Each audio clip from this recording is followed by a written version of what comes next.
Hello my dear friends, welcome back to my channel. Government job junction पे आपका स्वागत है। तो जिन कैंडिडेट्स का स्कोर कट ऑफ रेंज के बीच आ रहा है या जो कॉन्फिडेंटली टीयर 1 क्वालिफाई करने वाले हैं, उनके लिए वेट करना रिस्क हो सकता है, क्योंकि टीयर 2 ऑब्जेक्टिव प्लस डिस्क्रिप्टिव दोनों है।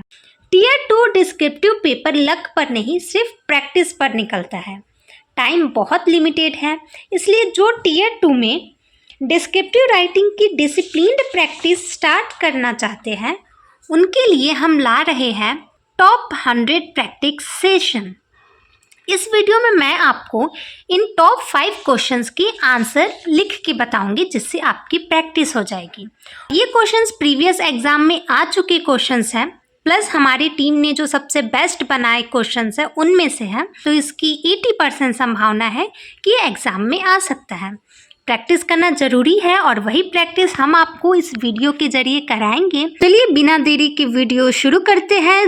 क्वेश्चन है, explain the role of firewall in cyber security. तो ये क्वेश्चन कंप्यूटर का है। हमारे एग्ज़ाम में भी हमें कंप्यूटर से ज़्यादा सवाल देखने को मिलेंगे, क्योंकि हमें जो जैसे कि जो पोस्ट है वो मोस्टली कंप्यूटर पे काम करना है, तो कंप्यूटर से नॉलेज होनी चाहिए और कंप्यूटर बेस्ड क्वेश्चन आने की संभावना ज़्यादा है। तो इसकी मॉडल आंसर राइटिंग है। सबसे पहले तो आपको सामने में ऐसे इतना गैप रख देना है, हमें पैराग्राफ बनाना है। पैराग्राफ हम बना के आंसर देंगे। First letter should be capital, capital से हमें स्टार्ट करना है। और फायरवॉल, जैसे सबको पता है कि हर एक वर्ड का फर्स्ट वर्ड भी कैपिटल होना चाहिए, तो ये सब बारीकी आपको ध्यान में रखनी है। पंचुएशन का बहुत अच्छा इंपॉर्टेंस है और एग्जामिनर भी पंचुएशन को इम्पोर्टेंस देगा और उसके बेसिस पे हमें मार्क्स मिलेंगे। तो पंचुएशन, जैसे यहाँ पे फुल स्टॉप है, फिर कॉमा है, इन सब का हमें ध्यान देना है। वो सबको मेंटेन करते हुए हमें आंसर राइटिंग करना है। तो फर्स्ट जो क्वेश्चन है, फायरवॉल का इम्पोर्टेंस रोल हमें बताना है साइबर सिक्योरिटी में। तो सबसे पहले तो हमें फायरवॉल को थोड़ा सा डिफ़ाइन करना चाहिए इंट्रोडक्शन में। तो मैंने इसे ऐसे डिफ़ाइन किया है, a firewall is a security system that monitors and controls incoming and outgoing network traffic based on predefined rules. वैसे तो फायरवॉल का इंपॉर्टेंस बहुत अच्छा, बहुत बड़ा है, लेकिन जो सो कि हमें 75 वर्ड्स के अंदर ही इसे आंसर को कंप्लीट करना था, तो हमने छोटा सा इंट्रो दिया और उसके बाद हम सीधा जंप करके इसके रोल पे। ठीक है, तो इसके रोल में आता है, it acts as a barrier between a trusted internal network and a untrusted external network like the internet. तो इंटरनेट पे कितनी फेक वेबसाइट्स होती है, कितने फेक इन्फो होते हैं, तो उन सब के बीच में फायरवॉल हमें एज अ वॉल होता है जो हमें प्रोटेक्ट करता है अनऑथराइज्ड एक्सेस से, जो इंटरनेट पे होती है। ये मैंने छोटे से ही लाइन में से अच्छा एक्सप्लेन किया, एग्जामिनर समझ जाएगा कि स्टूडेंट को, कैंडिडेट को इस चीज़ की वास्ट नॉलेज है। भले ही हमें प्रस्तुत थोड़े से ही करना है, लेकिन हमें ऐसे करना है कि उन्हें लगे कि हमें इसकी ब्रॉडर नॉलेज है। Then firewall prevent unauthorised access, सबसे इंपॉर्टेंट लाइन यही था, यही मैंने लास्ट में लिखा सो दैट हम इसे कंक्लूड करें। So firewall prevent unauthorised access, block malicious traffic and reduces the risk of cyber attacks. ठीक है, 75 वर्ड्स में ही हमें इसे ख़त्म करना था, तो ऐसा इसका मॉडल आंसर राइटिंग होगा। ठीक है friends, now moving to next question, हम सेकंड क्वेश्चन पे आते हैं। सेकंड क्वेश्चन मैंने लिया है हिस्ट्री से, मॉडर्न हिस्ट्री का ये सवाल है। एक सेकेंड, हाँ, तो मॉडर्न हिस्ट्री का ये सवाल है, describe the causes and consequences of revolt of 1857।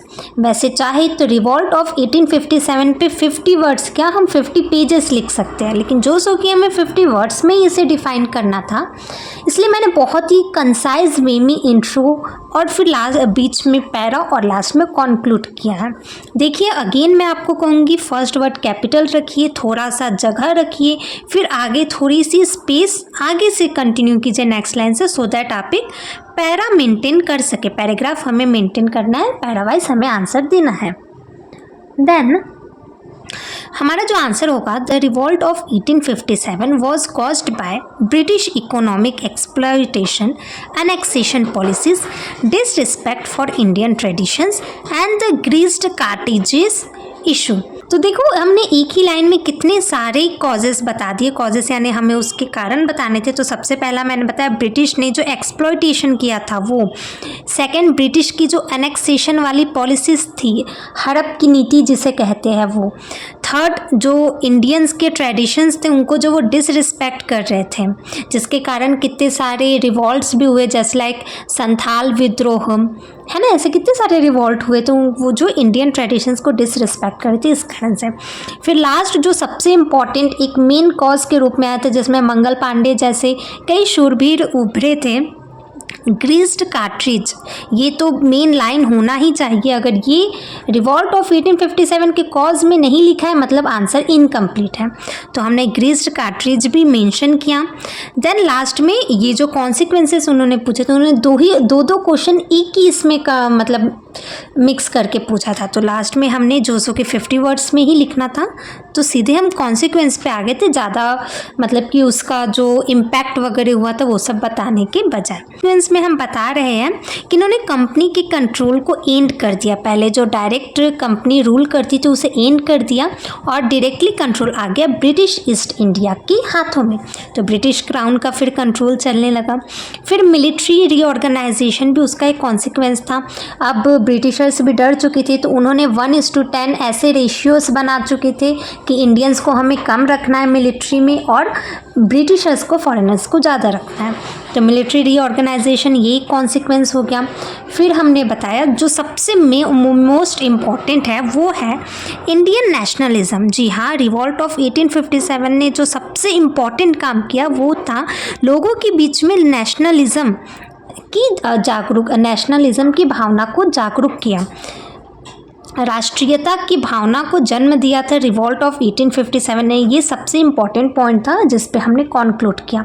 तो देखिए फ्रेंड्स, ये कंसाइज राइटिंग है। हमें लिखने के लिए तो हम बहुत सारे लिख सकते हैं, ऐसे ऐसे टॉपिक पे वो क्वेश्चन ही पूछ रहे हैं, लेकिन जो सो कि गिवन है 75 वर्ड्स में, हमें पता है 10 क्वेश्चन आने वाले हैं, वो भी वन क्वेश्चन 4 मार्क्स के। तो उस हिसाब से हमें प्रिसाइजली लिखना है। तो ये आइडियल राइटिंग होगी। अगर आपको मेरा वीडियो, मेरी राइटिंग पसंद आ रही है, मेरा way of explanation, way of answer writing पसंद आ रही है, तो ये टोटली आप पे डिपेंड करता है। वैसे हम टॉप 100 सेशंस लाने वाले थे ऐसे क्वेश्चन आंसर राइटिंग का, बट अगर मुझे इस वीडियो पे 10,000 प्लस व्यूज़ मिलेंगे और 5,000 प्लस लाइक्स मिलेंगे, then only I will continue this session. ठीक है, बहुत मेहनत लगती है, हम चुन चुन के क्वेश्चंस लाते हैं जो टोटली आपके एग्ज़ाम ओरिएंटेड हो। तो इसलिए अगर आपको पसंद आ रही है तो 10,000 व्यूज़ लाना ये आपकी जिम्मेदारी होगी और 5,000 लाइक्स लाना भी ये टोटली आपकी जिम्मेदारी होगी। अगर मुझे ऐसा रिस्पांस मिलेगा तो डेफिनेटली मैं टॉप 100 सेशन का जो वादा कर रही हूँ वो फुलफिल करूँगी। Okay, then moving to question number 3। Describe the role of virtual memory in computer system. Again computer से हमें ज़्यादा से ज़्यादा सवाल मिलेंगे तो हमें कंप्यूटर का एक भी स्कोप नहीं छोड़ना है। इजी से लेके मॉडरेट से लेके डिफ़िकल्ट तक हम जंप करेंगे और कंप्यूटर के हर एक क्वेश्चन को, हर एक पहलू को अच्छे से आंसर राइटिंग करेंगे। ठीक है, तो हमें वर्चुअल मेमोरी का रोल बताना था, इम्पोर्टेंस बताना था कंप्यूटर सिस्टम में। तो virtual memory allows a computer to use secondary storage as an extension of main memory.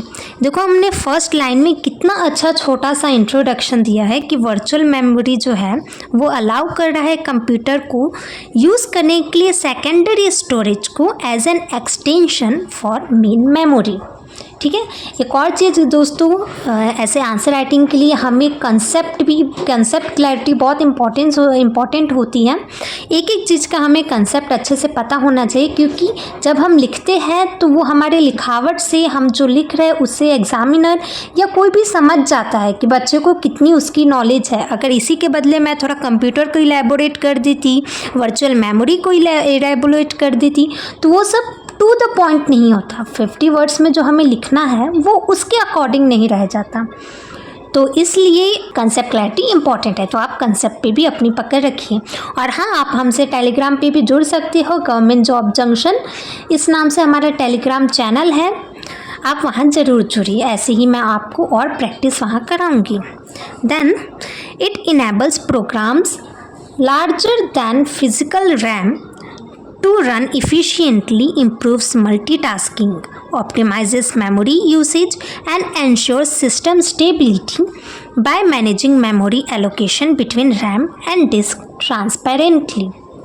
ठीक है, सी दोस्तों, मैंने रैम कैसे लिखा है, रैम ये एक मेमोरी है ना, सेकेंड स्टोरेज। तो इसको आप ऐसे रैम ऐसे स्मॉल आर में या फिर ऐसे आर एक कैपिटल लिख दिए फिर एक एम लिख दिए, नहीं, इन सब पे बेस्ड आपको ऐसी मिस्टेक्स नहीं करनी। ये सिली मिस्टेक एग्जामिनर के सीधे आँखों में आती है और इससे वो जो आपको 4 आउट ऑफ 4 देने वाले होंगे वो सीधे आपके मार्क्स 2 कर देंगे। और हमें कमांड रखनी है डिस्क्रिप्टिव राइटिंग पे, सिर्फ कट ऑफ ही नहीं क्लियर करना है, हमें टॉप करना है।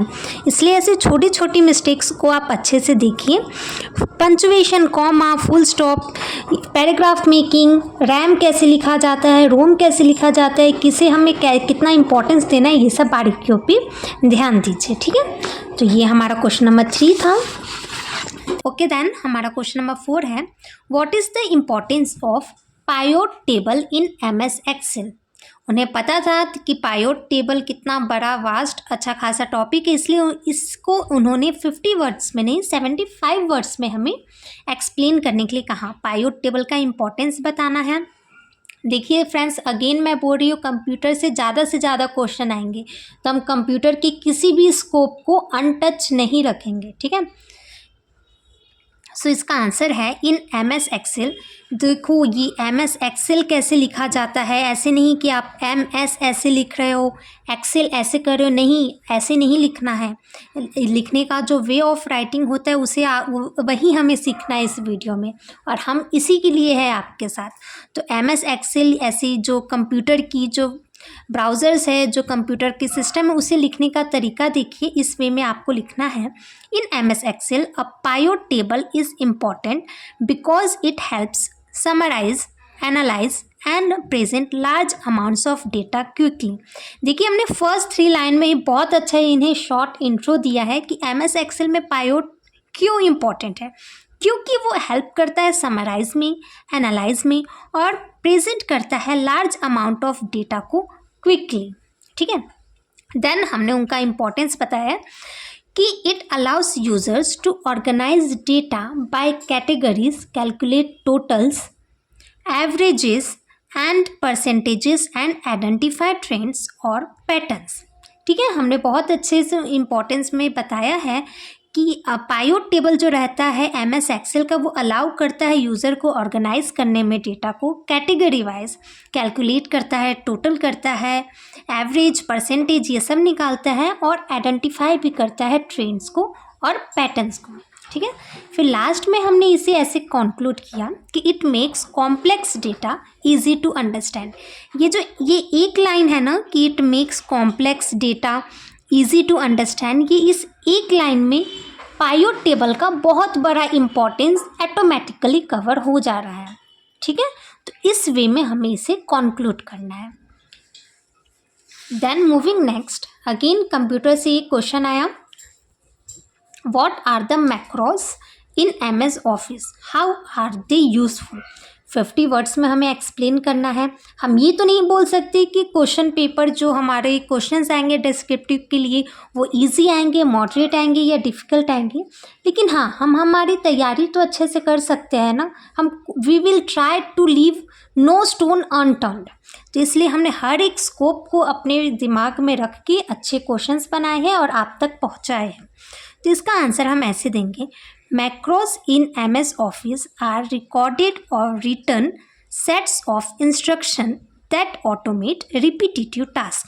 तो macros का क्या यूज़ होता है, वो क्यों यूज़फुल है, ये हमारा क्वेश्चन था। और देखो हमने फर्स्ट लाइन में ही उन्हें सीधा टू द पॉइंट कंसाइज वे में जवाब दिया है कि मैक्रोस जो होता है MS ऑफिस में वो रिकॉर्डेड या फिर रिटन सेट ऑफ इंस्ट्रक्शन होता है। एग्जामिनर के भी पास लैक्स ऑफ के बंचेस होते हैं जिन्हें उन्हें चेक करना होता है, तो वो सीधा है ना कीवर्ड देखता है।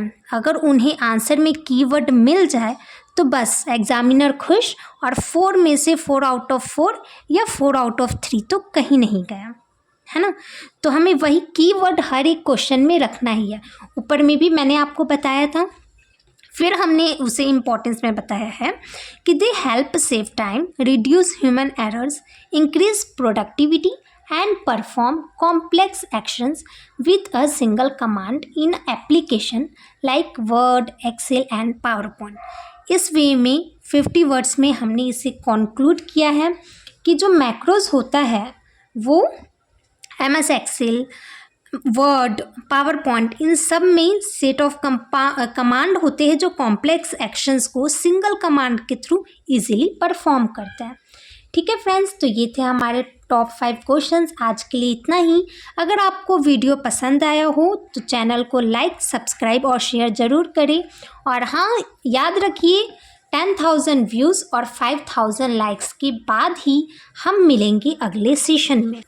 मेरा नेक्स्ट वीडियो टोटली आपके रिस्पॉन्स पे डिपेंड करता है। अगर मुझे अच्छा रिस्पॉन्स मिला, अगेन आई एम सेइंग, मैं अपना प्रॉमिस बहुत अच्छे तरीके से फुलफिल करूँगी। So keep watching, stay tuned, stay blessed and don't forget to subscribe our channel.